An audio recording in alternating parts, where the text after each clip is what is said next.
നമസ്കാരം. നിങ്ങൾക്കെല്ലാവർക്കും ഹാർദവമായ സ്വാഗതം. യോഗ അഭിമൂല്യൻ അഭ്യാസക്രമത്തിന്റെ 4-ാം ദിവസത്തിലേക്ക്. ഇന്ന് അവസാനത്തെ അഭ്യാസ സത്രമാണ്. ഇതിൽ ഇതുവരേക്കും ഉള്ള എല്ലാ അഭ്യാസങ്ങളും ഒരിക്കൽ കൂടി ആവർത്തിക്കും. അതിൻ്റെ കൂടെ തന്നെ ചില പുതിയ അഭ്യാസങ്ങളെക്കുറിച്ചും പറയും.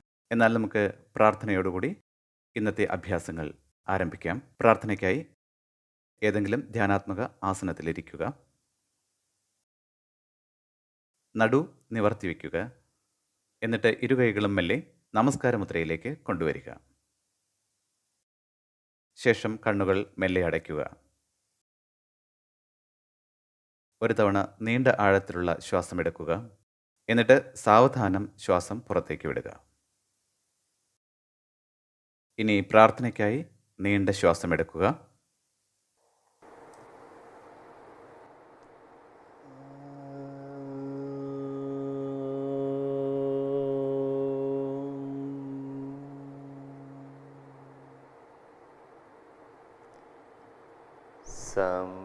സംഗച്ഛത്വം സംവദത്വം സംവോ മനസി ജാനതാ ദേവാഭാഗം യഥാ പൂർവേ സഞ്ജ്ഞാനാന ഉപാസത്തെ സഞ്ജ്ഞാനാന ഉപാസത്തെ. സാവധാനം കൈകളെടുത്ത് കണ്ണുകളിൽ വയ്ക്കുക. എന്നിട്ട് സാവധാനത്തിൽ കണ്ണുകൾ തുറന്നുകൊണ്ട് കൈകൾ താഴേക്ക് കൊണ്ടുവരിക. ഇനി അഭ്യാസക്രമങ്ങൾ ചെയ്യാനായി അവനവൻ്റെ സ്ഥാനങ്ങളിൽ എഴുന്നേറ്റ് നിൽക്കുക. സൂക്ഷ്മക്രിയകളുടെ അഭ്യാസങ്ങൾ നമുക്കിപ്പോൾ ചെയ്യാം. ചലനക്രിയയുടെയും മറ്റെല്ലാ ക്രിയകളുടെയും അഭ്യാസങ്ങൾ.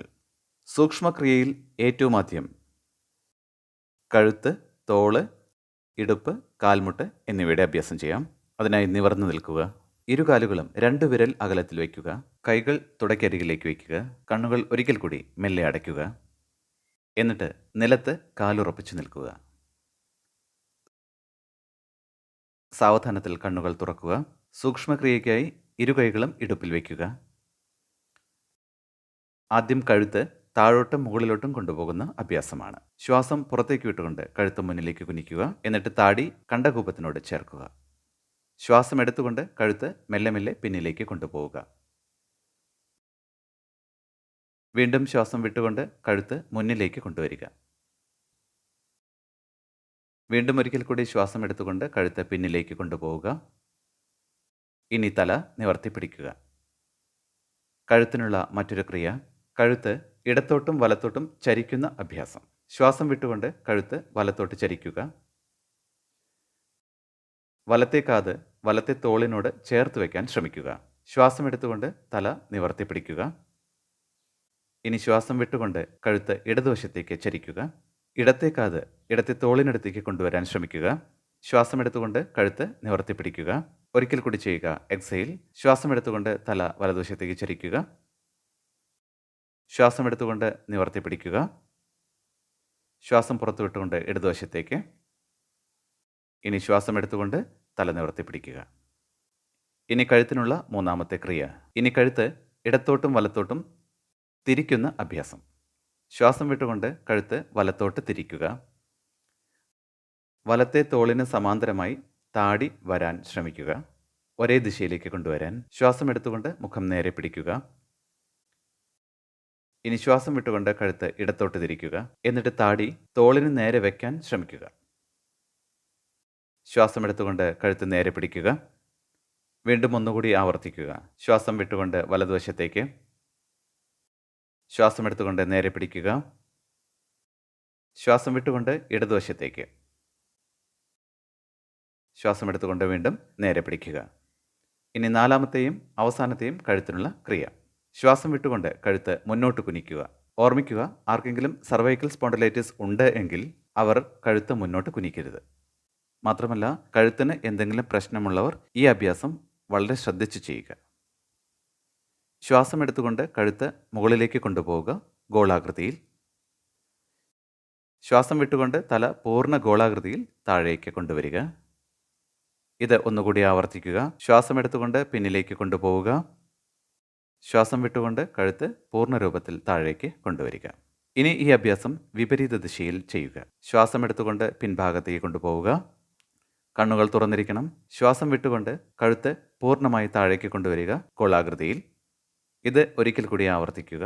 ശ്വാസം എടുത്തുകൊണ്ട് പിന്നിലേക്ക്, ശ്വാസം വിട്ടുകൊണ്ട് മുൻഭാഗത്തേക്ക്. ഇനി തിരിച്ചു വരിക. ശ്വാസം എടുത്തുകൊണ്ട് തല നേരെ പിടിക്കുക. കൈകൾ പഴയ രീതിയിലേക്ക് കൊണ്ടുവരിക. എന്നിട്ട് കണ്ണുകൾ അടച്ചു പിടിക്കുക.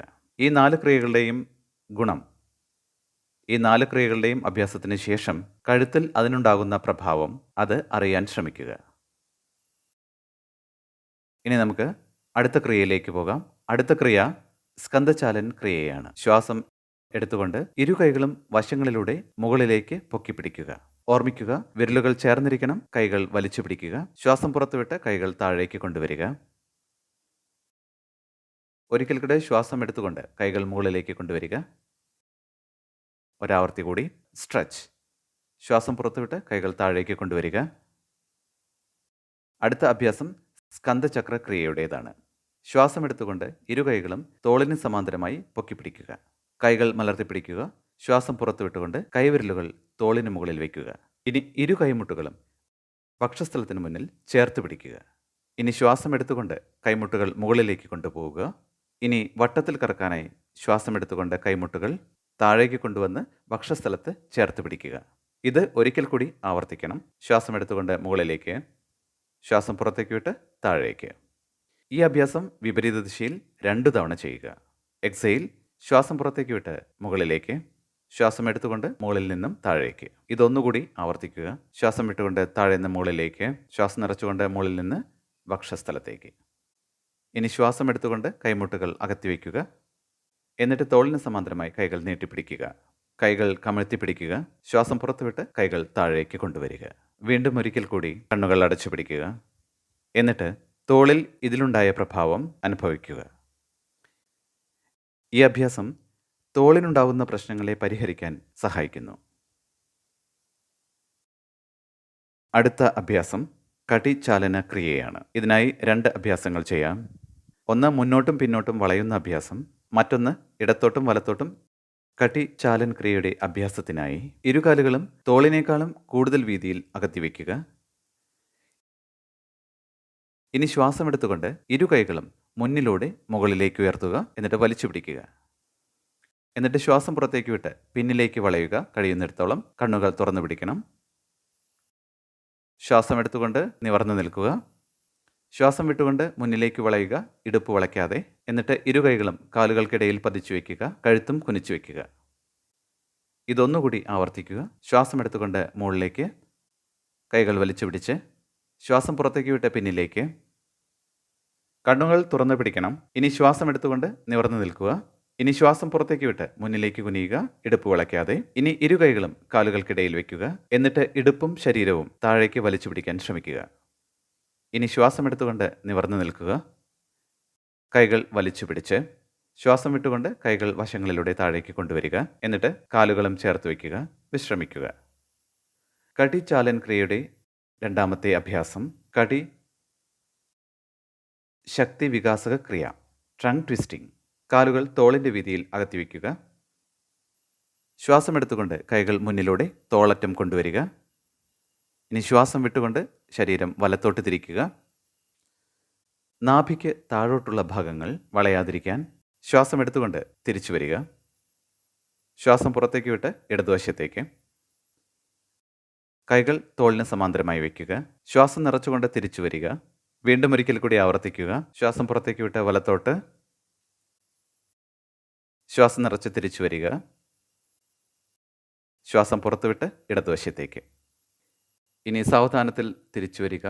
ശ്വാസം എടുത്തുകൊണ്ട് കൈകൾ താഴോട്ട് കൊണ്ടുവരിക. കാലുകൾ ചേർത്ത് വയ്ക്കുക. എന്നിട്ട് വിശ്രമിക്കുക. കണ്ണുകൾ അടച്ചു പിടിച്ചുകൊണ്ട് ഇടുപ്പിനു വേണ്ടി ചെയ്ത ഇനി 2 ക്രിയകളുടെ പ്രഭാവം അനുഭവിച്ചറിയുക.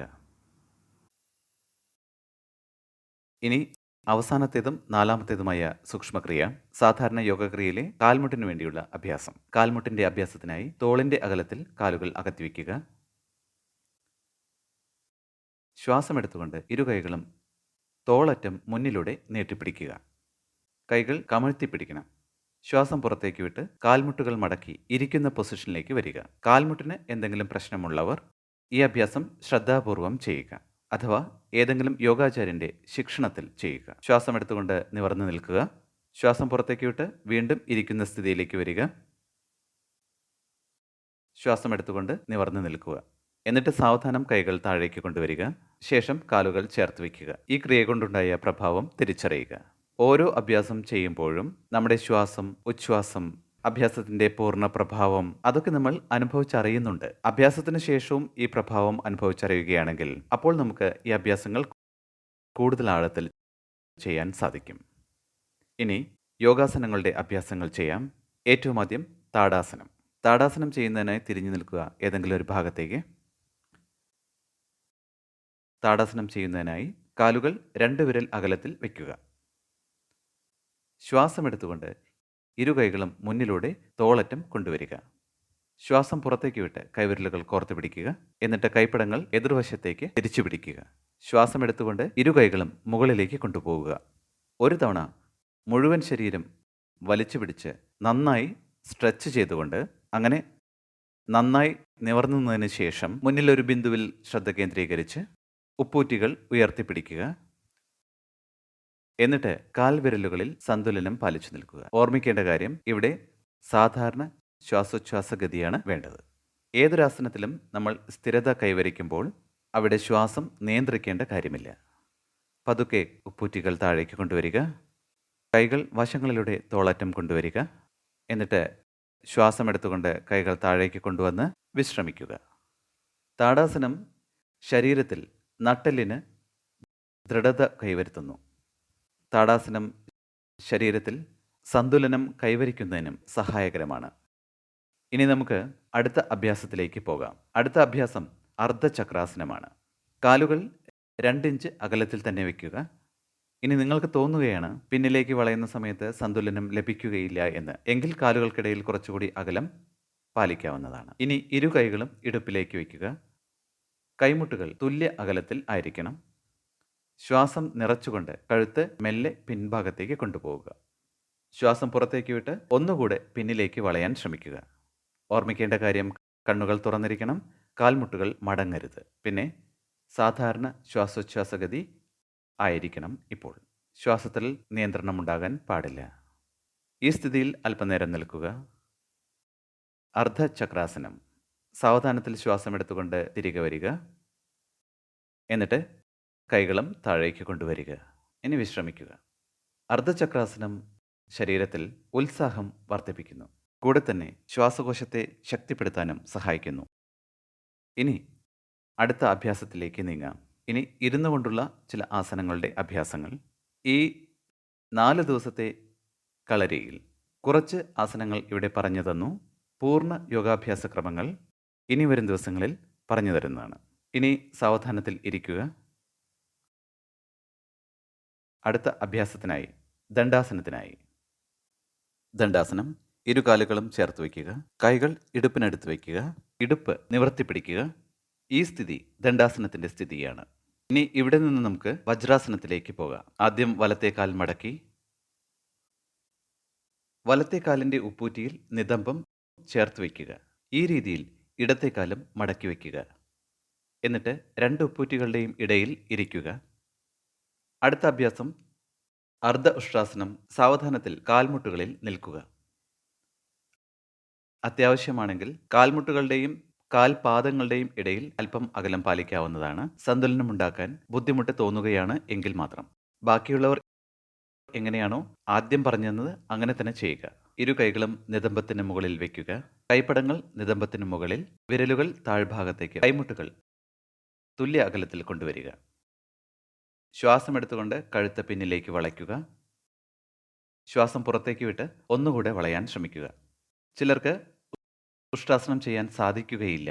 ഇനി വരും ദിവസങ്ങളിൽ നമ്മൾ ഉഷ്ട്രാസനത്തിനെയും അഭ്യാസം ചെയ്യുന്നതായിരിക്കും. അവർ അർദ്ധ ഉഷ്ട്രാസനം ചെയ്യുക. ഇനി ശ്വാസം നിറച്ചുകൊണ്ട് സാവധാനത്തിൽ തിരിച്ചു വരിക. എന്നിട്ട് കൈകൾ താഴേക്ക് കൊണ്ടുവരിക. സാവധാനത്തിൽ വജ്രാസനത്തിൽ ഇരിക്കുക. അർദ്ധ ഉഷ്ട്രാസനം ശ്വാസകോശത്തെ ശക്തിപ്പെടുത്താനും സഹായിക്കുന്നു. വയറുമായി ബന്ധപ്പെട്ട പ്രശ്നങ്ങൾ ഇല്ലാതാക്കുന്നു. കഴുത്തിൻ്റെയും ഇടുപ്പിൻ്റെയും വേദനകൾ അകറ്റാനും സഹായകരമാകുന്നു. ഇനി ഇതിൻ്റെ വിപരീത ആസനം, അതിനെ കൗണ്ടർ പോസ് എന്നാണ് വിളിക്കുന്നത്, ശശകാസനം. ഇനി ശശകാസനത്തിനായി കാൽമുട്ടുകൾക്കിടയിൽ 6 ഇഞ്ച് അകലം പാലിക്കുക. ഇരു കൈകളും കാൽമുട്ടുകൾക്ക് ഇടയിൽ വയ്ക്കുക. ശ്വാസം എടുത്തുകൊണ്ട് നടു നിവർത്തി പിടിക്കുക. ശ്വാസം പുറത്തുവിട്ട് ശരീരം മുന്നിലേക്ക് ആയുക. ഇടുപ്പ് വളയ്ക്കാതെ മുന്നിലേക്ക് കുനിയുക. ഇപ്പോൾ നിങ്ങളുടെ താടിയും നെഞ്ചും നിലത്ത് ചേർന്ന് വരുന്ന വിധത്തിൽ ഇരിക്കുക. ഇതിനെ ശശകാസനം എന്നാണ് വിളിക്കുന്നത്. ഇത് ചെയ്യാൻ ബുദ്ധിമുട്ടാണെങ്കിൽ നിങ്ങൾക്കാവും വിധം നിങ്ങൾ മുന്നിലേക്ക് കുനിയുക. കാൽമുട്ടിൽ വേദനയുള്ളവർ ഈ അഭ്യാസം ചെയ്യാതിരിക്കുന്നതാണ് നല്ലത്. ഇനി ശശകാസനത്തിൽ സാധാരണ ശ്വാസോച്ഛ്വാസ നിലയിൽ തുടരുക. ശ്വാസ നിശ്വാസങ്ങളുടെ അനുഭവം, കഴുത്തിൻ്റെ അയവ്, ഇടുപ്പിൻ്റെ വലിവ്. ഇനി സാവധാനത്തിൽ ശ്വാസം എടുത്തുകൊണ്ട് തിരിച്ചു വരിക. കൈകൾ കൊണ്ട് കാൽമുട്ടുകൾ ചേർത്ത് വയ്ക്കുക. എന്നിട്ട് വീണ്ടും വജ്രാസനത്തിൽ ഇരിക്കുക. ഇനി ഇവിടെ നിന്നും സാവധാനത്തിൽ അടുത്ത അഭ്യാസത്തിലേക്ക് നീങ്ങാം. കമഴ്ന്ന് കിടക്കുക. മൂന്നാമത്തേത് കമഴ്ന്ന് കിടന്നുകൊണ്ടുള്ള അഭ്യാസമാണ്. കമഴ്ന്ന് കിടന്നുകൊണ്ടുള്ള അഭ്യാസങ്ങളിൽ നമുക്ക് ഏറ്റവും ആദ്യം മകരാസനത്തിൻ്റെ അഭ്യാസം ചെയ്യാം. കൈപ്പടത്തിന് മുകളിൽ കൈപ്പടം വയ്ക്കുക. ഇരുകാലുകളും ഏതാനും ഇഞ്ച് അകലത്തിൽ വയ്ക്കുക. കാൽപാദങ്ങൾ എതിർദിശയിലേക്ക് പിടിക്കുക. എന്നിട്ട് നെറ്റി ഇടത്തോട്ടോ വലത്തോട്ടോ തല കൈയിലേക്ക് വെച്ച് വിശ്രമിക്കുക. ഈ സമയത്ത് ഇടുപ്പിനെയും ശരീരത്തെയും അവലോകനം ചെയ്യുക. ശ്വാസോച്ഛ്വാസം ശ്രദ്ധിക്കുക. ഇത് ശ്വാസകോശത്തെ ശക്തിപ്പെടുത്താനും സഹായിക്കുന്നു. കൂടെ തന്നെ ഇത് ശരീരത്തിൽ അയവുണ്ടാകാനും വളരെ സഹായകരമാകുന്നു. ശരീരത്തിൽ അയവുണ്ടാകുന്നത് കാണാൻ സാധിക്കും. മകരാസനം. ഇവിടെ നിന്നും നമുക്ക് അടുത്ത അഭ്യാസക്രമത്തിലേക്ക് പോകാം. സരള ഭുജംഗാസനം. ഇരുകാലുകളും ചേർത്ത് വയ്ക്കുക. എന്നിട്ട് ഇരു കൈകളും മുന്നോട്ട് വലിച്ചു പിടിക്കുക. നന്നായി വലിച്ചു പിടിക്കുക. എന്നിട്ട് ശ്വാസം വിട്ടുകൊണ്ട് കൈകൾ തോളിനടുത്തേക്ക് കൊണ്ടുവരിക. കൈമുട്ടുകൾ ശരീരത്തിൽ ചേർത്ത് വയ്ക്കുക. വിരലുകളെല്ലാം നിവർത്തി വയ്ക്കുക. കൈകൾ നേരെ പിടിച്ച് കാലുകൾ നിവർത്തി പിടിച്ച് ശ്വാസം നിറച്ചുകൊണ്ട് സാവധാനത്തിൽ കഴുത്ത്, നെഞ്ചിൻ്റെ ഭാഗം എത്ര ഉയർത്താൻ സാധിക്കുന്നുവോ അത്രയും ഉയർത്തി കൈകൾ നേരെ പിടിക്കുക. എന്നിട്ട് ഈ സ്ഥിതിയിൽ സാധാരണ ശ്വാസോച്ഛ്വാസഗതിയിൽ അല്പനേരം തുടരുക. കഴുത്തിൻ്റെ ഭാഗത്ത് ഒരുപാട് ബുദ്ധിമുട്ട് അനുഭവിക്കുന്നവർ ശ്രദ്ധാപൂർവം ചെയ്യുക. ഈ ആസനം ഇടുപ്പുമായി ബന്ധപ്പെട്ട പ്രശ്നങ്ങൾ ദൂരീകരിക്കാൻ ഒരുപാട് ഗുണമുള്ളതാണ്. ശ്വാസം പുറത്തേക്ക് വിട്ട് സാവധാനത്തിൽ തിരിച്ചു വരിക. എന്നിട്ട് മകരാസനത്തിൽ വിശ്രമിക്കുക. ഇവിടെ കുറച്ചു നേരം ശ്വാസോച്ഛ്വാസത്തിൻ്റെ അഭ്യാസം ചെയ്തുകൊണ്ട് സാധാരണ ശ്വാസോച്ഛ്വാസഗതിയിൽ ശരീരം അയച്ചുവിടുക. എന്നിട്ട് സരളഭുജംഗാസനത്തിൻ്റെ പ്രഭാവം അനുഭവിച്ചറിയുക. ഇനി നമുക്ക് അടുത്ത അഭ്യാസത്തിലേക്ക് നീങ്ങാം. അടുത്ത അഭ്യാസം മലർന്നു കിടന്നുകൊണ്ട് ചെയ്യുന്ന ഒരു അഭ്യാസമാണ് പവനമുക്താസനം. ഒരു ഭാഗത്തേക്ക് ചെരിഞ്ഞ് സാവധാനത്തിൽ എഴുന്നേറ്റിരിക്കുക. ആദ്യം മലർന്നു കിടക്കുക. എന്നിട്ട് സ്വയം ഒന്ന് പൊരുത്തപ്പെടുക. ഇനി പവനമുക്താസനം ചെയ്യാൻ തയ്യാറാവുക. ഇരുകാലുകളും ചേർത്ത് വയ്ക്കുക. കാലിൻ്റെ ഉപ്പൂറ്റിയും വിരലുകളും ചേർത്ത് വയ്ക്കുക. കൈകൾ ഇടുപ്പിനടുത്ത് നിലത്ത് പതിച്ചു വയ്ക്കുക. ശ്വാസം എടുത്തുകൊണ്ട് ഇരുകാലുകളും ഉയർത്തുക. കാൽമുട്ടുകൾ മടക്കരുത്. ഏകദേശം 90 ഡിഗ്രിയിൽ. ഇനി ശ്വാസം പുറത്തുവിട്ട് കാൽമുട്ടുകൾ മടക്കുക. എന്നിട്ട് നെഞ്ചിനരികിലേക്ക് കൊണ്ടുവരിക. ശ്വാസം എടുത്തുകൊണ്ട് ഇരുകൈകളും ഉയർത്തി ഇരുകൈകളും കോർത്ത് പിടിച്ച് ഇനി ദീർഘത്തിലുള്ള ആഴത്തിലുള്ള ശ്വാസം എടുക്കുക. കഴുത്ത് ശ്വാസം പുറത്തേക്ക് വിട്ട് കഴുത്ത് മെല്ലെ പൊക്കുക. എന്നിട്ട് താടിയും മൂക്കും കാൽമുട്ടുകൾക്ക് ഇടയിൽ വയ്ക്കാൻ ശ്രമിക്കുക. ഇപ്പോൾ പവനമുക്താസനത്തിൻ്റെ പൂർണ്ണസ്ഥിതിയിലാണ് ഉള്ളത്. ഓർമ്മിക്കേണ്ട കാര്യം, ആർക്കെങ്കിലും കഴുത്തിന് ബുദ്ധിമുട്ടുണ്ടെങ്കിൽ അവർ കഴുത്ത് പൊക്കാതിരിക്കുക. കാൽപാദങ്ങൾ നിവർത്തി പിടിക്കുക. പവനമുക്താസനം സാധിക്കുന്നതുപോലെ ചെയ്യുക. ഇപ്പോൾ ശ്വാസോച്ഛ്വാസം സാമാന്യഗതിയിലായിരിക്കണം. ശ്വാസോച്ഛ്വാസത്തിൻ്റെ ഗതി മനസ്സിലാക്കുക. ഇനി സാവധാനത്തിൽ ശ്വാസം പുറത്തേക്ക് വിട്ട് കഴുത്ത് നേരെ പിടിക്കുക. കൈകൾ തിരിച്ചു കൊണ്ടുവരിക. ശ്വാസം എടുത്തുകൊണ്ട് കാലുകൾ നീട്ടിപ്പിടിക്കുക. എപ്രകാരമാണോ ഇരുന്നത് അപ്രകാരം തിരിച്ചു പോവുക. ശ്വാസം പുറത്തേക്ക് വിട്ട് കാലുകൾ താഴേക്ക് വയ്ക്കുക. എന്നിട്ട് വിശ്രമിക്കുക. ഇപ്പോൾ നമ്മൾ പവനമുക്താസനത്തിൻ്റെ അഭ്യാസമാണ് ചെയ്തത്. ഇനി നമ്മൾ അടുത്ത അഭ്യാസം ചെയ്യാൻ പോകുകയാണ്. അത് ശരീരത്തിന് ഒരു ആഴത്തിലുള്ള ശാന്തി ലഭിക്കുന്നതാണ്. ശവാസനം. ആസനങ്ങളുടെ അവസാനത്തിൽ ഇന്ന് നമ്മൾ ചെയ്യുന്നത് ശവാസനമാണ്. ശവാസനത്തിനായി ഏകദേശം കാലുകൾക്കിടയിൽ 12 മുതൽ 15 ഇഞ്ച് വരെ അകലം വയ്ക്കുക. അല്പം അകലം വയ്ക്കുക. കൈകൾ ഇടുപ്പിൽ നിന്നും അല്പം അകറ്റി വയ്ക്കുക. കൈകൾ മലർത്തി അയച്ചു വയ്ക്കുക. ഒരുപാട് കൈകൾ വലിച്ചു വെക്കരുത്. കൈകൾ അയഞ്ഞാണ് ഇരിക്കേണ്ടത്. കണ്ണുകൾ അടച്ചു പിടിച്ച്, കണ്ണുകൾ തുറന്നിട്ടാണെങ്കിൽ കണ്ണുകൾ അടച്ചു പിടിക്കുക. ഇനി ശരീരം മുഴുവൻ അയച്ചു വിടാനായിട്ട് ഒരിക്കൽ കൂടി ശരീരമൊന്ന് അവലോകനം ചെയ്യുക. ഇപ്പോഴും നിങ്ങൾക്ക് തോന്നുകയാണ് ശരീരത്തിൻ്റെ ഏതെങ്കിലും ഭാഗങ്ങൾ അനക്കേണ്ടതുണ്ട്, അവിടെ ബലം തോന്നുന്നു എങ്കിൽ ഒന്ന് ഇളകി അയഞ്ഞു കിടക്കുക. ഇനി ശരീരത്തിൻ്റെ പ്രധാനപ്പെട്ട ഭാഗത്ത് ധ്യാനമർപ്പിക്കുക. ഇരു കാലുകളും ശ്രദ്ധിക്കുക. കാലുകളിൽ ഏതെങ്കിലും തരത്തിൽ വലിവ്, ടെൻഷൻ ഒക്കെ ഉണ്ടെങ്കിൽ ആ ഭാഗം അയച്ചു വിട്ടുകൊണ്ട് കാലുകൾ ഫ്രീ ആക്കി വിടുക. മെല്ലെ മെല്ലെ ചേതനയെ, ധ്യാനത്തെ ശരീരത്തിൻ്റെ മധ്യഭാഗത്തിൽ കേന്ദ്രീകരിക്കുക. എന്നിട്ട് ശരീരത്തിൻ്റെ മധ്യഭാഗം അയഞ്ഞു വരാൻ ശ്രമിക്കുക. വയറിൻ്റെ ഭാഗത്ത് ശ്രദ്ധ കേന്ദ്രീകരിക്കുക. വയറ് ശ്വാസോച്ഛ്വാസം എടുക്കുന്ന സമയത്ത് സ്വയം താഴുന്നതും പൊങ്ങുന്നതും തിരിച്ചറിയുക, അനുഭവിച്ചറിയുക. ഇടുപ്പിൻ്റെ ഭാഗം അയച്ചു വിടുക. ഇനി സാവധാനത്തിൽ ശ്രദ്ധ കൈകളിലേക്ക് കൊണ്ടുവരിക.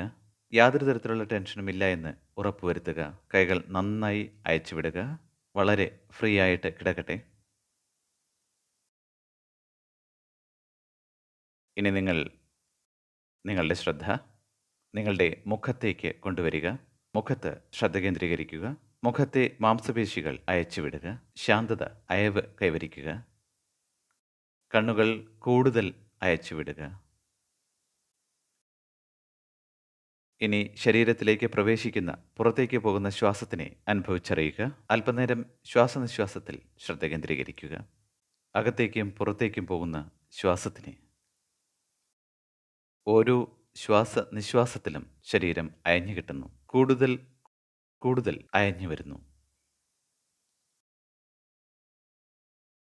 ഓരോ ശ്വാസോച്ഛ്വാസത്തിലും ശരീരത്തിൻ്റെ ഭാരം പൂർണ്ണമായി സമർപ്പിച്ചുകൊണ്ട് ദിവസത്തിൽ എപ്പോൾ വേണമെങ്കിലും, ഇനി ജോലികളെല്ലാം എടുത്ത് ക്ഷീണിച്ചു വരുമ്പോൾ ശവാസനത്തിൻ്റെ അഭ്യാസം ചെയ്യാവുന്നതാണ്. ഇനി ശവാസനത്തിൽ നിന്ന് തിരികെ വരാനായിട്ട് ശ്വാസത്തിനെ തന്നെ മാധ്യമമാക്കിക്കൊണ്ട് ആഴത്തിലുള്ള ശ്വാസം എടുത്തുകൊണ്ട് സാവധാനത്തിൽ ശ്വാസം പുറത്തേക്ക് വിടുക. ഇനി കൈകളും കാലുകളും മെല്ലെ അനക്കുക. Move your fingers and toes. സാവധാനത്തിൽ കാലുകൾ ചേർത്ത് വയ്ക്കുക.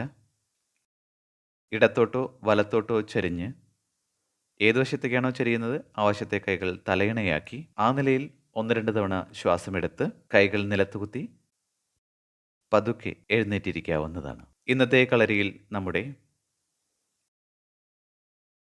ഇനി അങ്ങോട്ടുള്ള അഭ്യാസങ്ങളിലേക്ക് കടക്കുമ്പോൾ അതിനായി ഏതെങ്കിലും ഒരു ആസനത്തിൽ ഇരിക്കുക. ഏതെങ്കിലും ഒരു ധ്യാനാത്മക ആസനത്തിൽ ഇരിക്കുക. സുഖാസനം, അർദ്ധപദ്മാസനം, പദ്മാസനം, ഏതെങ്കിലും ഒരു ധ്യാനാത്മക ആസനത്തിൽ ഇരിക്കുക. ഇരു കൈകളും ധ്യാനമുദ്രയിൽ. ഒരിക്കൽ കൂടി ഇടുപ്പ് നിവർത്തി വയ്ക്കാൻ ശ്രമിക്കുക. ഇനി നാഡീശോധൻ പ്രാണായാമം അല്ലെങ്കിൽ അനുലോമ വിലോമ പ്രാണായാമം ചെയ്യാം. ഇനി ഇടത്തെ കൈ ധ്യാനമുദ്രയിൽ തന്നെ തുടരുക. വലത്തെ കൈ നാസാഗ്രമുദ്രയിൽ കൊണ്ടുവരിക. ഇനി ഇരുമൂക്കിലൂടെയും പൂർണ്ണമായും ശ്വാസം പുറത്തേക്ക് വിടുക. സാവധാനത്തിൽ വലത്തെ മൂക്ക് അടച്ചു പിടിക്കുക. എന്നിട്ട് ഇടത്തെ മൂക്കിലൂടെ ശ്വാസം ഉള്ളിലേക്ക് എടുക്കുക. ഇനി ഇടത്തെ മൂക്ക് അടച്ചു പിടിച്ച് വലത്തെ മൂക്കിലൂടെ ശ്വാസം പുറത്തേക്ക് വിടുക. ഇനി ഈ മൂക്കിലൂടെ ശ്വാസം അകത്തേക്കെടുത്ത് നന്നായി ഇനി വലത്തെ മൂക്ക് അടച്ചു പിടിച്ചതിന് ശേഷം ഇടത്തെ മൂക്ക് തുറന്നു പിടിച്ച് ആ മൂക്കിലൂടെ ശ്വാസം പുറത്തേക്ക് വിടുക. ഇപ്പോഴിത് ഒരു ചക്രമായി. ഇത് അനുലോമ വിലോമത്തിൻ്റെ ഒരു ചക്രമാണ്. ഇങ്ങനെ 2 ചക്രം ആവർത്തിക്കുക. നിങ്ങളുടെ ശ്വാസം മെല്ലെയും താളമുള്ളതും നിയന്ത്രിതവുമായിരിക്കണം. നിങ്ങൾ ഈ അഭ്യാസത്തിൽ ദീർഘ ശ്വാസോച്ഛ്വാസം അഥവാ യോഗിക് ഡീപ് ബ്രീത്തിങ് നിങ്ങൾ പ്രാക്ടീസ് ചെയ്തുകൊണ്ടിരുന്നത് അത് മനസ്സിൽ വെച്ചുകൊണ്ട് വേണം അഭ്യാസം ചെയ്യാൻ. താഴത്തു നിന്നും മുകളിലേക്ക് ശ്വാസം എടുക്കുകയും മുകളിൽ നിന്നും താഴത്തേക്ക് ശ്വാസം വിടുകയും ചെയ്തുകൊണ്ട്. നാഡീശോധന പ്രാണായാമം ശരീരത്തിലെ രക്തസഞ്ചാരത്തിലും ശ്വാസോച്ഛ്വാസ പ്രക്രിയയിലും സഹായകരമാകുന്നു. പിന്നെ മനസ്സിനെ ഏകാഗ്രവും ശാന്തവും ആക്കി തീർക്കുന്നു.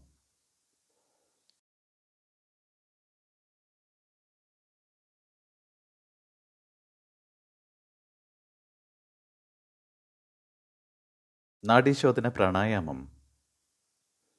ഇപ്പോൾ നിങ്ങൾ ഇടത്തെ മൂക്കിലൂടെ അവസാനിപ്പിച്ച് കൈകൾ തിരിച്ചു കൊണ്ടുവരിക. ഇനി ഇപ്പോഴുണ്ടായ പ്രഭാവം തിരിച്ചറിയുക. Feel the impact.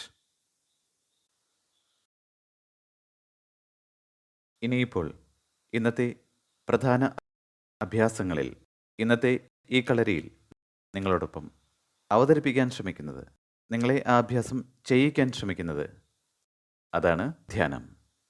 ധ്യാനം പ്രത്യേകിച്ച് ആരെയും പഠിപ്പിക്കാൻ സാധിക്കുകയില്ല. അത് അനുഭവിച്ചറിയേണ്ട ഒന്നാണ്. അപ്പോൾ ധ്യാനത്തിന് വേണ്ടി നിങ്ങൾ ഏത് ആസനത്തിലാണ് ഇരിക്കുന്നത് എന്ന് ഒന്നുകൂടി ശ്രദ്ധിക്കുക. ഏതെങ്കിലും ഒരു ധ്യാനാത്മക ആസനത്തിൽ, സുഖാസനം, അർദ്ധപത്മാസനം, പത്മാസനം, ഏതാസനത്തിലിരിക്കാൻ സാധിക്കുന്നുവോ അതിലിരിക്കുക. ഇരു കൈകളും ധ്യാനമുദ്രയിൽ വയ്ക്കുക. ഇനി ധ്യാനമുദ്രയിൽ ഇരുന്നുകൊണ്ട് മെല്ലെ മെല്ലെ ധ്യാനത്തിലേക്ക് വരിക. നിങ്ങൾ ധ്യാനമുദ്രയിലാണ് ഇരിക്കാൻ ആഗ്രഹിക്കുന്നതെങ്കിൽ ധ്യാനമുദ്രയിൽ വരിക. എന്നിട്ട് നടു നിവർത്തി പിടിക്കുക. ഇനി ഇവിടെ നിങ്ങൾ സാവധാനത്തിൽ നിങ്ങളുടെ കഴുത്ത്, താടി ഉയർത്തിപ്പിടിക്കുക. നിങ്ങളിപ്പോഴെടുത്ത ശാരീരിക തയ്യാറെടുപ്പ് ഒന്നുകൂടി അവലോകനം ചെയ്യുക. ശ്രദ്ധിക്കുക. കണ്ണുകൾ അടച്ചു തന്നെ വയ്ക്കുക. ഇപ്പോൾ ധ്യാനത്തിനു വേണ്ടി ശരീരം തയ്യാറായി കഴിഞ്ഞു. ഇനി ശ്വാസവും നിശ്വാസവും, അതായത് സാധാരണഗതിയിലെ ശ്വാസോച്ഛ്വാസ ഗതി, അത് അനുഭവിച്ചറിയാൻ ശ്രമിക്കുക. ശ്വാസം ഉള്ളിലേക്ക് എടുക്കുന്നതും പുറത്തേക്ക് വിടുന്നതും അല്പനേരം ഒന്ന് ശ്രദ്ധിക്കുക.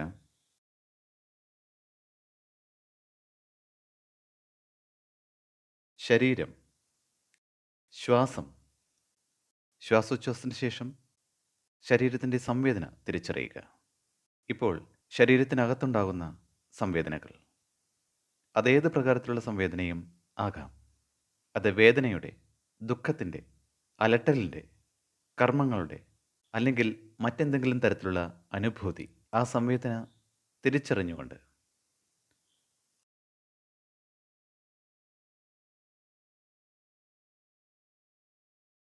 പോകുക. ആഴത്തിലേക്ക്, കൂടുതൽ ആഴത്തിലേക്ക് പോകുക. ധ്യാനത്തിൽ അങ്ങനെയൊരു വിചാരമുണ്ടാവുക. അങ്ങനെ ധ്യാനത്തിൽ തന്നെ തുടരാൻ ശ്രമിക്കുക.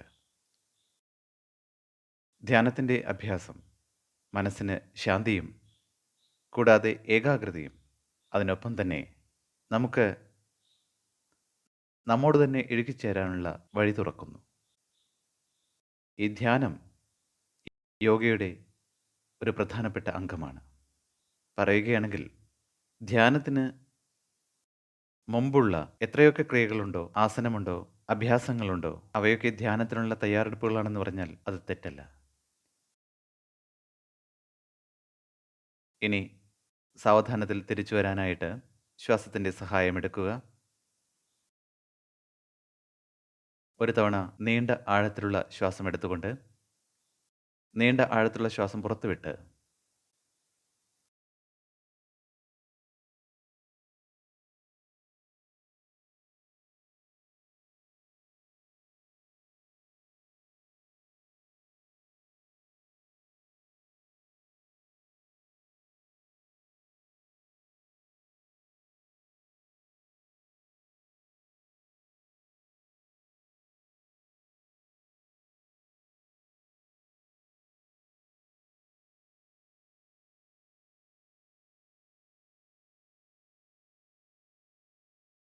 ഇനി അകത്തു തന്നെ, മനസ്സിനുള്ളിൽ തന്നെ സങ്കല്പധാരണം ചെയ്യുക. നമുക്ക് നമ്മുടെ മനസ്സെപ്പോഴും സന്തുലിതമാക്കി വെക്കേണ്ടതുണ്ട്. അതിലാണ് നമ്മുടെ ആത്മവികാസം കുടികൊള്ളുന്നത്. ഞാൻ എന്നോട് തന്നെയും കുടുംബത്തിനു വേണ്ടിയും പ്രവൃത്തി, സമൂഹം, ലോകത്തിനു വേണ്ടി തന്നെയും ശാന്തിയും ആനന്ദവും ആരോഗ്യവും പ്രചരിപ്പിക്കുന്നതിന് വേണ്ടി എപ്പോഴും പ്രതിബദ്ധനാണ്. ഇനിമേലെ ശാന്തി മന്ത്രത്തിനായി ഇരു കൈകളും നമസ്കാര മുദ്രയിൽ കൊണ്ടുവരിക.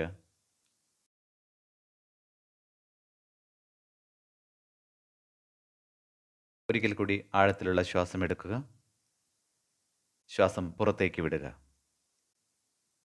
വീണ്ടും ശാന്തി മന്ത്രത്തിനായി നീണ്ട ശ്വാസം എടുക്കുക.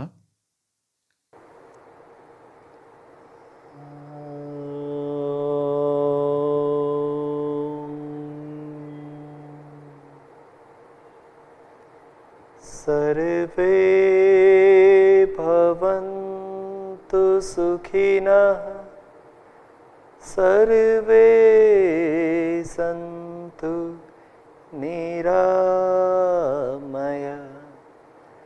सर्वे भद्राणि पश्यन्तु मा कश्चित् दुःखभाग् भवेत् मा कश्चित् दुःखभाग् भवेत्। ॐ शान्ति शान्ति शान्तिः।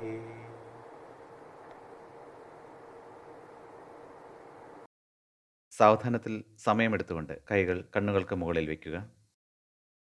ഇനി കൈകൾ തിരിച്ചു കൊണ്ടുവരാം. കണ്ണുകൾ മെല്ലെ തുറക്കുക. നന്ദി. ഇന്ന് 4 ദിവസത്തെ യോഗാഭിമുഖ്യൻ പരിപാടി ഇവിടെ സമാപിച്ചിരിക്കുന്നു. ഇപ്പോൾ ഇനി അങ്ങോട്ട് 12 ദിവസത്തെ പരിപാടിയിലേക്ക് നീങ്ങാം. എല്ലാവരും എൻ്റെ കൂടെ യോഗ ചെയ്തുവെന്ന് ഞാൻ വിശ്വസിക്കുന്നു. പഠിച്ചിട്ടുണ്ടാവുമെന്ന് വിചാരിക്കുന്നു. യോഗയെക്കുറിച്ചുള്ള അറിവ് സ്വന്തം ജീവിതത്തിൽ പ്രാവർത്തികമാക്കി യോഗയിൽ ജീവിത സൗഖ്യം നേടുമെന്ന് കരുതട്ടെ. നന്ദി. ജയ് ഹിന്ദ്, ജയ് ഭാരത്.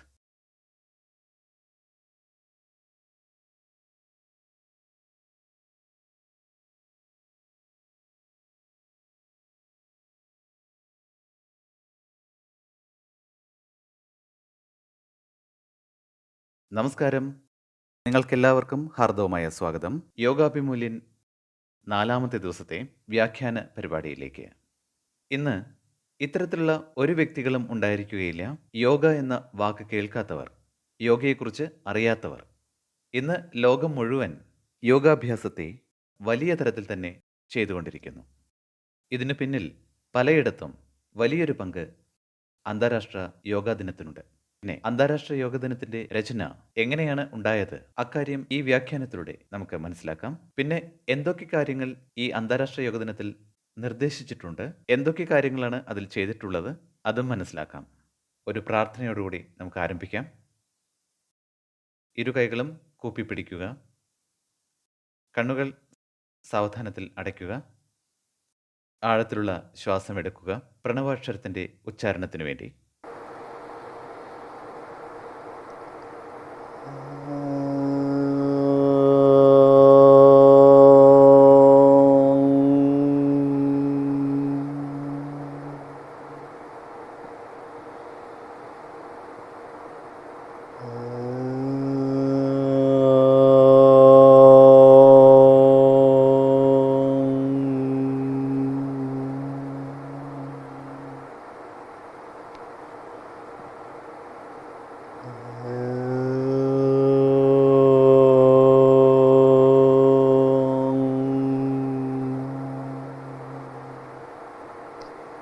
शान्तिः शान्तिः शान्तिः।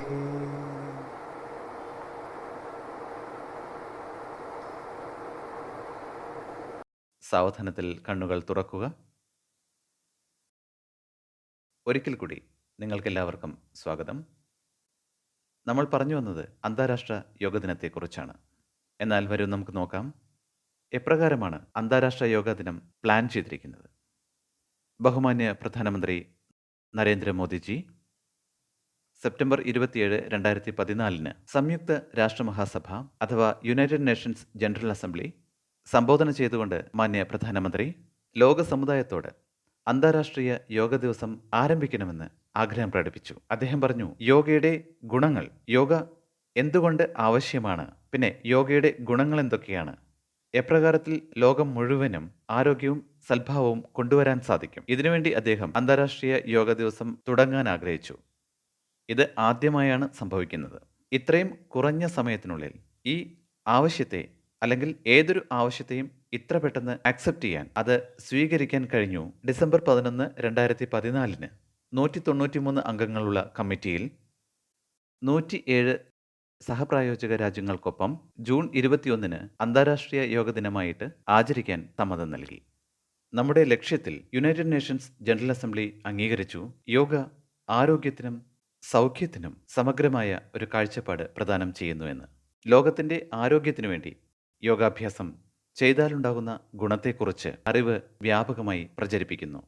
അതായത് യോഗ ശാരീരികവും മാനസികവും ആധ്യാത്മികവുമായ തലങ്ങളിൽ ഒരുപാട് പങ്കുവഹിക്കുന്നു. ഒരുപാട് ഗുണങ്ങൾ അതിലൂടെ ഉണ്ടാകുന്നു. ആയുഷ് മന്ത്രാലയത്തിലൂടെ ഇവിടെ ഒരു കമ്മിറ്റി രൂപീകരിച്ചു. ആ കമ്മിറ്റി മുഖേന അവർ അന്താരാഷ്ട്ര യോഗ ദിനത്തിൽ ലോകം മുഴുവനും ഒരു അഭ്യാസക്രമം ഉണ്ടാക്കാനായി, ഒരേ തരത്തിലുള്ള അഭ്യാസക്രമം ഉണ്ടാക്കാനായി ഈ കമ്മിറ്റിയിൽ ലോകത്തിലെ പ്രധാനപ്പെട്ട സ്ഥാപനങ്ങൾ വലിയ വലിയ യോഗാചാര്യന്മാരുമായി ചേർന്ന്, യോഗയിലെ പ്രമുഖർ ചേർന്ന് ഒരു പൊതുവായ യോഗാഭ്യാസക്രമത്തിൻ്റെ രചന നടത്തി. അത് കോമൺ യോഗ പ്രോട്ടോകോൾ എന്ന പേരിൽ അറിയപ്പെടുന്നു.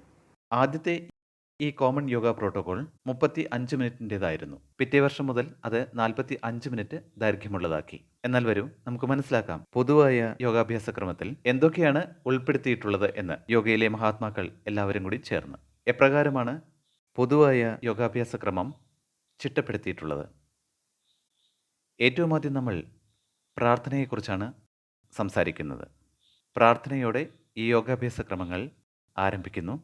ഈ യോഗാഭ്യാസക്രമത്തിൽ പ്രാർത്ഥനയ്ക്ക് ഒരുപാട് പ്രാധാന്യം നൽകിയിട്ടുണ്ട്. ഇത് ഒരു വളരെ വലിയ അതിൻ്റെ ആമുഖമായി കണക്കാക്കപ്പെടുന്നു. ഇനി നിങ്ങൾക്ക് പ്രാർത്ഥനയിൽ വിശ്വാസമില്ലെങ്കിലും നിങ്ങൾ മൗനമായിരുന്നുകൊണ്ട് നിങ്ങളുടെ ശ്വാസോച്ഛ്വാസം നിങ്ങൾക്ക് അനുഭവിച്ചറിയാം. പ്രധാനപ്പെട്ട കാര്യം ഇതാണ്. ആദ്യം നമ്മൾ ശാന്തരായിരിക്കുക. ശാന്തമായ അന്തരീക്ഷത്തിൽ നമുക്ക് മുന്നോട്ടുള്ള അഭ്യാസങ്ങൾക്ക് തയ്യാറാകാൻ സാധിക്കും. അതായത് മനസ്സിൽ സന്തോഷം നിറയ്ക്കുക, എന്നിട്ട് വരാൻ പോകുന്ന അഭ്യാസങ്ങളിലേക്ക് കടക്കുക. പ്രാർത്ഥനയ്ക്ക് വേണ്ടി ഏതെങ്കിലും ഒരു ധ്യാനാത്മക അഭ്യാസത്തിൽ ഇരിക്കാവുന്നതാണ്. സുഖാസനം, പദ്മാസനം, അർദ്ധപദ്മാസനം അല്ലെങ്കിൽ വജ്രാസനത്തിൽ. ഏതാണോ നിങ്ങൾക്ക് സൗകര്യം അതിൽ. ഇത് യോഗക്രിയയുടെ ഗുണം ലഭിക്കുന്നതിനായി ആണ് ഇതിൻ്റെ അഭ്യാസം ചെയ്യുന്നത്. അതിനുശേഷം യോഗിക് സൂക്ഷ്മ വ്യായാമത്തെക്കുറിച്ച് പറയുന്നു. യോഗിക് സൂക്ഷ്മ വ്യായാമം സ്വാമി ദയാനന്ദ വർമാചാര്യജിയുടെ നേതൃത്വത്തിൽ വലിയൊരു പങ്കാളിത്തമാണ് നിർവഹിക്കപ്പെട്ടിരിക്കുന്നത്. മറ്റ് യോഗാചാര്യന്മാരാലും ഈ ക്രിയകളിൽ അല്പസ്വല്പം മാറ്റം വരുത്തിക്കൊണ്ട് അതിൽ 4 ഭാഗങ്ങളാക്കി ക്രിയകളെ നിർദ്ദേശിച്ചിട്ടുണ്ട്. അതിൽ കഴുത്തിൻ്റെ ക്രിയ, തോളിൻ്റെ ക്രിയ, ഇടുപ്പിനുള്ള ക്രിയ, പിന്നെ കാൽമുട്ടിനുള്ള ക്രിയ. ഈ 4 ക്രിയകൾക്കും നിർദ്ദേശം നൽകിയിട്ടുണ്ട്. സൂക്ഷ്മക്രിയയുടെ അഭ്യാസത്തിൽ അവയെ സൂക്ഷ്മക്രിയ, ശിഥിലീകരണ ക്രിയ, സഡിലിജ് ക്രിയ എന്ന പേരിലും അറിയപ്പെടുന്നു. അപ്പോൾ വരൂ, നമുക്ക് മനസ്സിലാക്കാം ഏതൊക്കെ ക്രിയകളാണ് ഇതിൽ ചേർത്തിട്ടുള്ളതെന്ന്. കഴുത്തിൻ്റെ ക്രിയയുടെ 4 കാര്യങ്ങൾ ഇതിൽ വിവരിച്ചിട്ടുണ്ട്. ഇതിലെ ആദ്യത്തെ ക്രിയ എന്ന് പറയുന്നത് കഴുത്തിനെ മുന്നോട്ടും പിന്നോട്ടും, അതായത് താഴോട്ടും മുകളിലോട്ടും കൊണ്ടുപോകുന്നതാണ്. രണ്ടാമത്തെ ക്രിയയിൽ കഴുത്തിനെ വലത്തോട്ടും ഇടത്തോട്ടും ചരിക്കുന്ന ക്രിയയാണ്. അതുകഴിഞ്ഞ് ഇടത്തോട്ടും വലത്തോട്ടും തിരിക്കുന്ന അഭ്യാസമാണ്. 4ാമത്തെ അഭ്യാസം കഴുത്തിനെ വട്ടത്തിൽ കറക്കുന്ന അഭ്യാസമാണ്. ഈ എല്ലാ ക്രിയകളും ശ്വാസക്രിയയോടുകൂടി, അതായത് ശ്വാസത്തിൻ്റെ താളഗതിയോട് കൂടിയിട്ടാണ്, സമന്വയിപ്പിച്ചാണ് ചെയ്യിക്കുന്നത്. ഇനി രണ്ടാമത്തെ ക്രിയയിലേക്ക് പോകാം. തോളിനെ ചലിപ്പിക്കുന്ന ക്രിയയാണ്. രണ്ടാമത്തെ ഭാഗം തോളിൽ അനുഭവം ഉണ്ടാക്കുന്നതാണ്. തോളിന് അയവ് ഉണ്ടാക്കുന്നതാണ്. തോളിന് ഫ്ലെക്സിബിലിറ്റി ഉണ്ടാക്കുന്നതാണ്. തോളിനെ ചലിപ്പിക്കുന്ന ആ അഭ്യാസം. ഒന്ന്, തോളിനെ ചലിപ്പിക്കുന്ന അഭ്യാസത്തിൽ 2 ക്രിയകളാണുള്ളത്. തോളിനെ ചലിപ്പിക്കാൻ കൈകൾ മുകളിലോട്ട് കൊണ്ടുപോകുന്നതാണ്. രണ്ടാമത്തേത് തോള് വട്ടത്തിൽ കറക്കിക്കൊണ്ടുള്ള അഭ്യാസം. ഇനി 3ാമത്തെ ക്രിയ എന്ന് പറയുന്നത് കട്ടിച്ചാലന ക്രിയയാണ്. അതിലാദ്യം ഇടുപ്പിനെ ഇടത്തോട്ടും വലത്തോട്ടും ചരിക്കുന്ന അഭ്യാസമാണ്. ഇടുപ്പിന് വേണ്ടി ചെയ്യുന്ന ഒരുപാട് അഭ്യാസങ്ങളുണ്ട്. എന്നാൽ പൊതുവായ യോഗാഭ്യാസ ക്രമത്തിൽ ഇടുപ്പിനു വേണ്ടി ഈ ക്രിയകളാണ് പറഞ്ഞിരിക്കുന്നത്. അടുത്ത ക്രിയ കാൽമുട്ടിനു വേണ്ടിയുള്ള ക്രിയയാണ്. കാൽമുട്ടിലെ സന്ധികളെ അയവുണ്ടാക്കുന്ന ക്രിയ. ഇത്രയും അഭ്യാസങ്ങൾ ചെയ്യുന്നതിലൂടെ ഇനി ചെയ്യാൻ പോകുന്ന അഭ്യാസങ്ങൾക്കായി ഒരാൾ തയ്യാറാവുന്നു. അതേതാണ് ആ അഭ്യാസം? വരും നമുക്ക് നോക്കാം. ഇനി നമുക്ക് യോഗാസനങ്ങളെക്കുറിച്ച് പറയുകയാണെങ്കിൽ യോഗാസനങ്ങളിൽ നിന്നുകൊണ്ടുള്ള യോഗാസനങ്ങളാണ് ഇതിൽ തിരഞ്ഞെടുത്തിരിക്കുന്നത്. അതിൽ തന്നെ 5 പ്രധാന യോഗാഭ്യാസങ്ങൾ ഇതിൽ പറഞ്ഞിരിക്കുന്നു. അത് അഭ്യാസത്തിൽ കൊണ്ടുവരാൻ ശ്രമിച്ചിട്ടുണ്ട്. ആദ്യത്തേത് താടാസനം, രണ്ടാമത്തേത് വൃക്ഷാസനം, അർദ്ധചക്രാസനം, പാദഹസ്താസനവും പിന്നെ ത്രികോണാസനവും. ഈ 5 ആസനങ്ങളും എവിടെയെങ്കിലുമൊക്കെയായി നമ്മൾ നിന്നുകൊണ്ട് അഭ്യാസം ചെയ്യുമ്പോൾ നമ്മുടെ ശരീരത്തിലെ ക്ഷമത, സന്തുലനം നിലനിർത്താൻ സഹായിക്കുന്നു. അതിനുശേഷമുള്ള ഇരുന്നു കൊണ്ടുള്ള ചില അഭ്യാസങ്ങളിലേക്ക് കടക്കുകയാണെങ്കിൽ 7 തരത്തിലുള്ള ആസനങ്ങൾ ഇരുന്നു കൊണ്ടുള്ള ഈ ആസനങ്ങളിൽ അഭ്യാസം ചെയ്യാനായി പറഞ്ഞിട്ടുണ്ട്. അതിൽ ഏറ്റവും ആദ്യമുള്ളത് ദണ്ഡാസനമാണ്. രണ്ടാമത്തേത് ഭദ്രാസനം, അതിനുശേഷം അർദ്ധഉഷ്ട്രാസനം, അതിനുശേഷം ഉഷ്ട്രാസനം. ഇനി ഉഷ്ട്രാസനം ചെയ്യാൻ സാധിക്കാത്തവർ അർദ്ധഉഷ്ട്രാസനം ചെയ്യുക. അതിനുശേഷം അതിൻ്റെ കൗണ്ടർ പോസ് അല്ലെങ്കിൽ വിപരീതാസനം, ശശകാസനം, അതിനുശേഷം ഉത്ഥാന മണ്ഡൂകാസനം. ശ്വാസകോശ സംബന്ധിയായ പ്രശ്നങ്ങൾ ഇല്ലാതാക്കുന്നു. വക്രാസനം, അത് ഇടുപ്പിന് താഴെയുള്ള ഭാഗങ്ങളെ സുശക്തമാക്കാനുള്ള ഈ 7 അഭ്യാസങ്ങളാണ് ഇവിടെ തിരഞ്ഞെടുത്തിരിക്കുന്നത്. അതിനുശേഷം കമഴ്ന്നു കിടന്നുള്ള അഭ്യാസങ്ങളാണ് തിരഞ്ഞെടുത്തിരിക്കുന്നത്. 3 ആസനങ്ങളാണ് ഈ ശ്രേണിയിൽ ഉള്ളത്. ആദ്യത്തേത് മകരാസനം, രണ്ടാമത്തേത് ഭുജംഗാസനം. ഭുജംഗാസനം നട്ടെല്ല് നിവർന്നു കിട്ടാനും അതുപോലെ ശ്വാസകോശത്തെ ശക്തിപ്പെടുത്താനും സഹായിക്കുന്നു. അതിനുശേഷം വരുന്നത് ശലഭാസനമാണ്. ഇതിൽ കാലുകൾ ഉയർത്തിപ്പിടിക്കുകയാണ് ചെയ്യുന്നത്. പെൽവിക് ഭാഗങ്ങൾ ശക്തിപ്പെടുത്താൻ ഇത് സഹായിക്കുന്നു. ശ്വാസകോശത്തിൻ്റെ പ്രവർത്തനങ്ങൾ ശക്തിപ്പെടുത്താനായി ഈ 3 ആസനങ്ങളും ഫലപ്രദമാണ്. ഇതിന് ശേഷം വരുന്നത്, ഇനി പറയുകയാണെങ്കിൽ അടുത്ത ശ്രേണിയിൽ കമഴ്ന്നു കിടന്ന് ചെയ്യുന്ന ചില ആസനങ്ങളെക്കുറിച്ചാണ്. അപ്പോൾ നമുക്കതിനെക്കുറിച്ച് കൂടുതൽ മനസ്സിലാക്കാൻ സാധിക്കും. ഇവിടെ 5 ആസനങ്ങളാണ് തിരഞ്ഞെടുത്തിരിക്കുന്നത്. ആദ്യത്തെ ആസനം സേതുബന്ധാസനമാണ്. ഇത് നട്ടെല്ലിന് വളരെ ഫലപ്രദമാണ്, ശ്വാസകോശത്തിന് വളരെ ഫലപ്രദമാണ്. രണ്ടാമത്തെ ആസനം ഉത്ഥാന പാദാസനമാണ്. അത് നാഭിയിടത്തിന് വളരെ ഫലപ്രദമാണ്, ശ്വാസകോശത്തിനും വളരെ നല്ല ഒന്നാണ്. രക്തത്തിന്റെ സഞ്ചാരം വിപരീത ദിശയിലേക്ക്, അതായത് ഈ പോസ് ഡർബി പോസിന്റെ ശ്രേണിയിൽ വരുന്ന ഒരു അഭ്യാസമാണ്. അതിനുശേഷം വരുന്നത് അർദ്ധഹലാസനം. അത് ഹൈപ്പർ ടെൻഷൻ ദൂരീകരിക്കാൻ വളരെയധികം സഹായിക്കുന്നു. വേറെയും അതിന് ഒരുപാട് ഗുണങ്ങളുണ്ട്. അതിനുശേഷം പവനമുക്താസനം, പിന്നീട് ശവാസനം. അപ്പോൾ ഈ 5 ആസനങ്ങൾ തിരഞ്ഞെടുത്തിരിക്കുന്നത് മലർന്നു കിടക്കുന്ന ആസനങ്ങളുടെ ശ്രേണിയിൽ ഉൾപ്പെടുത്തിക്കൊണ്ടാണ്. പിന്നെ ഈ 5 ആസനങ്ങളും ഉദരഭാഗം സുശക്തമാക്കാൻ സഹായിക്കുന്നു. അതിനുശേഷമുള്ള അഭ്യാസമാണ് ശോധനക്രിയ, പ്രാണായാമത്തിന് മുമ്പുള്ള തയ്യാറെടുപ്പ്. ഈ അഭ്യാസത്തിൽ കപാൽഭാതിയാണ് തിരഞ്ഞെടുത്തിരിക്കുന്നത്. ഇത് സൈനസുമായി ബന്ധപ്പെട്ട പ്രശ്നങ്ങളെ ദൂരീകരിക്കാൻ സഹായിക്കുന്നു. അതിനുശേഷം പ്രാണായാമം. പ്രാണന് വ്യായാമം കൊടുക്കാൻ 3 തരത്തിലുള്ള പ്രാണായാമമാണ് ഇവിടെ തിരഞ്ഞെടുത്തിട്ടുള്ളത്. ആദ്യത്തേത് നാഡീശോധനമാണ്. ഒരു മൂക്കിലൂടെ വായു അകത്തേക്കെടുക്കുന്നു, മറ്റേ മൂക്കിലൂടെ പുറത്തേക്ക് വിടുന്നു. പിന്നെ ഏത് മൂക്കിലൂടെയാണോ ശ്വാസം പുറത്തേക്ക് വിട്ടത് അതിലൂടെ പൂരകം ചെയ്ത് മറ്റേ മൂക്കിലൂടെ രേചകം ചെയ്യുന്നു.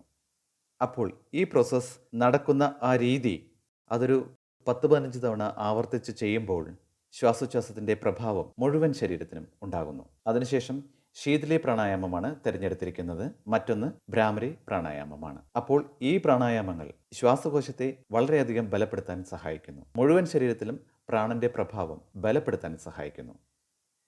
അതിൻ്റെ കൂടെ തന്നെ നമ്മുടെ മനസ്സിനെ ശാന്തമാക്കിക്കൊണ്ട് ധാരണയിലേക്കും ധ്യാനത്തിലേക്കും കൊണ്ടെത്തിക്കാൻ ഇത് വളരെ വലിയ പങ്കാണ് വഹിക്കുന്നത്. ഇനി ഇതിനുശേഷം തിരഞ്ഞെടുത്തിരിക്കുന്ന അഭ്യാസമാണ് ധ്യാനമാണ്. ഈ ധ്യാനം മനസ്സിനെ ശാന്തമാക്കാൻ സഹായിക്കുന്നു. ധ്യാനം അതുപോലെ ശരീരത്തിനെ ഏകാഗ്രമാക്കാൻ സഹായിക്കുന്നു. ധ്യാനം അവനവനിൽ ഇഴുകിച്ചേരാൻ വളരെയധികം സഹായിക്കുന്നു. അപ്പോൾ ഇതുവരേക്കുള്ള നമ്മുടെ ഈ എല്ലാ അഭ്യാസക്രമങ്ങളും പൊതുവായ യോഗക്രമമായിട്ടാണ് തിരഞ്ഞെടുത്തിരിക്കുന്നത്. അതിനുശേഷം സങ്കല്പം വളരെ വലിയ ഒരു റോളാണ് നിർവഹിക്കുന്നത്. സങ്കല്പം എടുത്തുകൊണ്ട് അതിനുശേഷം ശാന്തിപാഠം, ശാന്തി മന്ത്രം, അവസാനത്തിൽ പ്രാർത്ഥനയാണ് തിരഞ്ഞെടുത്തിരിക്കുന്നത്. അതിൽ പ്രാർത്ഥിക്കാൻ ആഹ്വാനം ചെയ്യുന്നു. അതോടെ ഈ അഭ്യാസക്രമം സമാപിക്കുകയാണ്.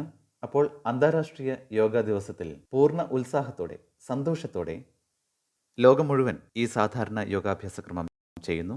പിന്നെ നമ്മൾ കൂടെ തന്നെ അന്താരാഷ്ട്ര യോഗ ദിവസത്തിലേക്ക് അടുക്കുകയാണ്.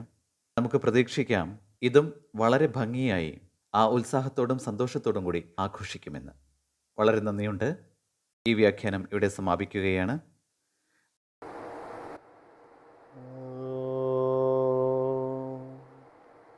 Om Shanti Shanti Shanti. നിങ്ങൾക്കെല്ലാവർക്കും ഒരിക്കൽ കൂടി നന്ദി. ജയ് ഹിന്ദ്, ജയ് ഭാരത്.